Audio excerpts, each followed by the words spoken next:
There is a rule that almost every financial article, every HR orientation packet, and every well-meaning colleague has told you to follow. Save 10 to 15% of your income for retirement. Start early, stay consistent, and you will be fine. For people in their 20s and 30s, this rule is reasonable. It creates a habit. It builds a foundation. But here is what nobody tells you when you cross 50. That rule was designed for a 35-year savings runway. If you are 50 years old and following the 10 to 15% guideline, you are using a roadmap built for someone who started the journey 20 years before you did. The math behind the rule assumes you began saving at 25, contributed consistently, and never touched the money. It assumes compound growth had 3 full decades to work. It assumes your expenses in retirement will be roughly 70 to 80% of your pre-retirement income. And it assumes tax rates, healthcare costs, and market returns will behave more or less the way they did in the last 30 years of the 20th century. Every single one of those assumptions deserves a serious second look once you are in your 50s. Here is the first problem. Sequence of returns risk. When you are in your 40s, a bad market year is an inconvenience. When you are in your early 60s, a bad market year at the wrong time can permanently damage your retirement.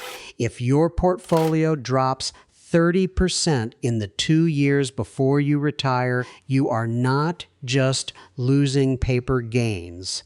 You are reducing the base from which every future withdrawal will be drawn. A 10% rule applied during your accumulation years does nothing to protect against the timing risk that emerges in the final decade before retirement. You need a different framework, not a bigger percentage of the same approach. The second problem is healthcare. The average couple retiring at 65 today will spend roughly $315,000 on healthcare costs in retirement, according to Fidelity's annual healthcare cost estimate. That number does not include long-term care. If you need assisted living or in-home care, and statistically, about 70% of people over 65 will need some form of long-term care, you are looking at costs that can exceed $6,000 per month in many markets. The standard retirement savings rule has no mechanism for this. It assumes expenses decline in retirement. Healthcare costs do the opposite. The third problem is the Social Security calculation trap. Most people over 50 significantly overestimate their Social Security benefit. The benefit is calculated on your highest 35 earning years. If you worked fewer than 35 years, the SSA fills in zeros for the missing years, dragging down your average.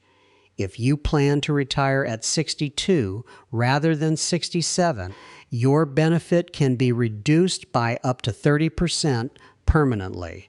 And if you or your spouse earns income in retirement while collecting benefits before full retirement age, you face the earnings test, additional reductions that most people discover only after the fact. None of this is captured in the simple save 10 to 15% guidance. The fourth problem is tax bracket timing. In your 50s, you are likely in your highest earning decade. Every dollar you put into a traditional 401k or IRA reduces your taxable income now, but creates a taxable time bomb for later. When you reach 73, required minimum distributions from those accounts will force you to withdraw money whether you need it or not, potentially pushing you into a higher tax bracket, triggering the Social Security tax torpedo and increasing your Medicare Part B and Part D premiums through the Income-Related Monthly Adjustment Amount, IRMAA. The 10% rule says nothing about which accounts to fill. After 50, that question matters more than the percentage itself. So what actually works after 50? The answer is not a single percentage. It is a three-part shift in how you think about the next 15 years. First, your savings rate after 50 should be based on your specific retirement income gap, not on a generic guideline. Calculate what you need. Take your estimated annual retirement expenses. Be honest about health care, travel, and lifestyle. Multiply by 25 for a rough portfolio target using the 4% withdrawal rule, then subtract what you already have, what Social Security will provide, and any pension or annuity income. The gap between what you have and what you need is your actual savings target. This number will be different for everyone, and for most people over 50 who have not saved aggressively in their 30s and 40s, it will require a savings rate significantly above 15%. Second, use catch-up contributions. After age 50, the IRS allows you to contribute an additional $7,500 per year to your 401k on top of the standard limit.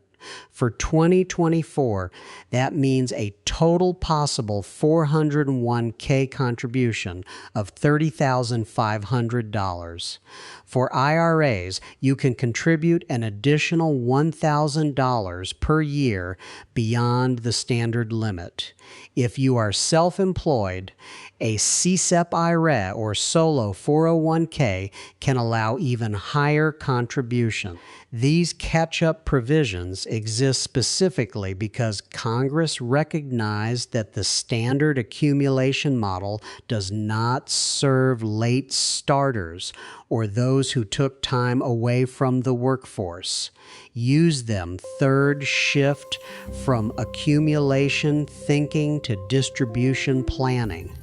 After 50, the question is no longer only how much you are saving, it is where you are saving it and in what order you will access it.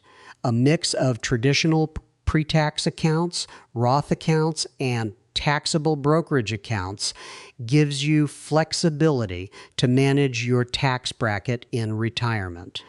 Roth conversions in lower income years before retirement can reduce future RMD obligations. Building a 2 to 3 year cash reserve for early retirement removes the need to sell equities during a market downturn, eliminating the sequence of returns risk described earlier. The rule that works for a 25-year-old is a starting point, not a destination.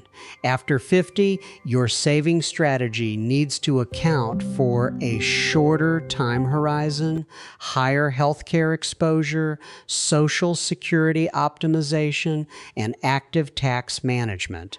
The people who retire comfortably in their 60s are not the ones who saved 10% faithfully for 40 years. They are the ones who reassessed the plan at 50, understood the actual gaps, and made targeted, specific decisions, not because of a general rule, but because they did the math for their own situation, the 10 to 15% rule is not wrong. It is just not for you anymore. The question is not whether you are following the rule. The question is whether the rule is still doing the job.